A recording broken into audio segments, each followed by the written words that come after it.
ముఖ్యంగా నేను చెప్పదలుచుకున్నది ఏంటంటే, నేను 2009 ఆగస్టు 20 తారీఖున నా యొక్క జాబ్ అపాయింట్మెంట్ అన్నమాట. ఇప్పటి వరకు 15 ఇయర్స్ గడిచిపోయింది, కానీ 15,000 కూడా శాలరీ లేదు.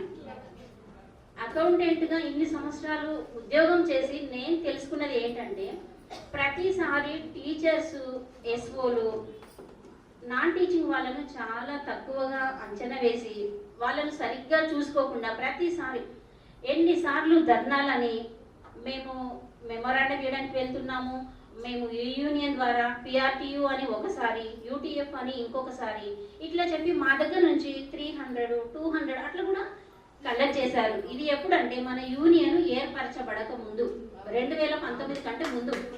నేను కూడా అందులో సభ్యత్వంగా డబ్బులు ఇచ్చాను, వెళ్ళాము, కానీ మాకు ఏ మాత్రం కూడా న్యాయం జరగలేదు. ఆ తర్వాత మేము చూసింది ఏంటంటే, వాళ్ళందరికీ జీతాలు పెరిగినాయి కానీ మాకు జీరో, మాకు జీతాలు పెరగలేదు. ఎందుకు మరి అంటే, మేము అడిగాము, మీ తరఫున కూడా మేము కొట్లాడినాము, మేము చెప్పినాము, కానీ అధికారులు ఎవరి కేటగిరీకి ఎంత పని ఉంటుంది అని ఆలోచించి ఈ నిర్ణయాలు తీసుకున్నారని మాకు సదిరిపుచ్చారనమాట. అంటే మన కేటగిరీ ఏంటి, మన పని ఏంటి. ఇప్పుడు ఈ కేజీబీవీ స్కూల్స్ ఎందుకు ఏర్పరచబడ్డాయి? బలహీన వర్గాలు పిల్లలు చదువు మధ్యలో మానేసి, బడి మానేసి ఇంటి దగ్గర కూర్చునే పిల్లలు, వాళ్ళను డ్రాప్అవుట్స్ అంటారు. అలాంటి వాళ్ళు వచ్చి మన కేజీబీవీలో చేరారు. ఎందుకు? ఎంట్రన్స్ టెస్ట్ లేదు, పిల్లలను అర్హత ఏమి చూడరు. వేరే ట్రైబల్ వెల్ఫేర్ లేకపోతే సోషల్ వెల్ఫేర్ రెసిడెన్స్ స్కూళ్ళకు సీట్ రావాలంటే ఎగ్జామ్ రాపియాలి పిల్లలకి కదండి. మన కేజీబీవీలలో ఆ పరిస్థితి లేదు, జస్ట్ దరఖాస్తు ఫారం ఫిలప్ చేసి ఇస్తే సీట్ వస్తుంది. అట్లాంటి పిల్లలకు మనం చదువు చెప్పడానికి మన కేజీబీవీ పాఠశాలలు నిర్మించినప్పుడు, ఏర్పాటు చేసినప్పుడు అందులో మనకు కూడా ఎంప్లాయీస్ని, మనకు ఉద్యోగాలు ఇచ్చారు, ఎవరెవరు ఉండాలి, ఏమేమి చేయాలని ఇచ్చారు. అందులో మన పాత్ర ఏంటి? నాన్ టీచింగ్ వాళ్ళది. నాన్ టీచింగ్ వాళ్ళు అంటే అకౌంటెంట్ కావచ్చు, ఏఎన్ఎం కావచ్చు, ఇంకా వర్కర్స్, కుక్స్ కావచ్చు, స్వీపర్ కావచ్చు ఉన్నాము. కానీ మన నాన్ టీచింగ్ వాళ్ళది చాలా కీలకమైన పాత్ర అని నేను ఇక్కడ చెప్పదలుచుకున్నాను. ఇప్పుడు టీచర్స్ వస్తారు పాఠశాల, వాళ్ళు ఏం చేస్తారండి? పాఠాలు చెప్తారు, కానీ వినే ఓపిక పిల్లలకు ఉండాలి కదా. మీరు కష్టపడి వంట చేసి వాళ్ళకు కడుపు నిండా భోజనం పెడితేనే కదా కూర్చొని వినేది. వాళ్ళకు ఓపిక నశిస్తే వాళ్ళు పాఠాలు ఎట్లా వింటారు? వాళ్ళకు స్వీపర్ ఉంటుంది, ఆమె ఎక్కడ చెత్త అక్కడనే పెడితే పిల్లలకు రోగాలు వస్తాయి, జబ్బులు వస్తాయి, వాళ్ళు క్లాసెస్ వినలేరు, పాఠాలు నేర్చుకోలేరు. ప్రతి ఒక్కరిది కూడా చాలా ముఖ్యమైన పాత్రనే ఉంది ఇక్కడ. స్కావెంజర్ అయినా, స్వీపర్ అయినా, కుక్స్ అయినా, హెల్పర్స్ అయినా, అటెండర్ కూడా. ఇప్పుడు స్కూల్స్ 200 మంది పిల్లలకు అపాయింట్ అయిన వాళ్ళం ఉన్నాం మేమందరం. ఎంబడి ఏం చేసిండ్రు? ఇంకా 200 మంది పిల్లల్ని తెచ్చి స్కూల్స్ అప్గ్రేడ్ అని కాలేజీలు పెట్టి 300 పైన అయ్యారు పిల్లలు, 400కు కొంచెం తక్కువ ఉంటారు. కానీ అకౌంటెంట్ ఒకరే పనిచేయాలి, అటెండర్ ఒకరే పనిచేయాలి, వర్కర్లను కూడా ఒక 2 ఇచ్చారు అంతే, ఎక్స్ట్రా వంటకాడ ఒక్కరిని ఇచ్చారు. ఏం సరిపోతుంది? నిజానికైతే 3 కావాలి, ఇంకా 3 కావాలి, ఇంకొక అటెండర్ కావాలి, ఇంకొక అకౌంటెంట్ కావాలి. రూల్ ప్రకారం మాట్లాడాలనుకుంటే ఇంకొక పీఈటీ 200 మంది ఇచ్చిన టీచరే 400 మంది పిల్లలు కూడా చేయాలంటే కష్టమే. పీఈటీ అయినా అది ఎవరైనా సరే, నేను అందరి గురించి మాట్లాడుతున్నాను ఇక్కడ. కాబట్టి ముఖ్యంగా మొన్న జరిగిన కలెక్టరేట్ ఆఫీస్ దగ్గర ధర్నా విషయంలో నేను చెప్పదలుచుకున్నది ఏంటంటే, టీచర్లందరూ ప్రతి ఒక్కరు కేజీబీవీ ఎంప్లాయీస్, మనమందరము సమగ్ర శిక్ష ఉద్యోగులము. ఈ సమగ్ర శిక్ష ఉద్యోగుల తరఫున మనము కొట్లాడుతున్నాము.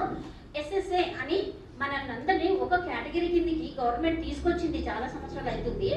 ఇప్పుడు డిఓ ఆఫీస్లో చేసే వాళ్ళంతా, ఎంఐఎస్ కోఆర్డినేటర్స్ అంతా, ఎంఆర్సీ సెంటర్లో చేసే మండల ఆఫీస్ అందరూ కేజీబీవీస్ వాళ్ళము. మన అందరం ఒకటే.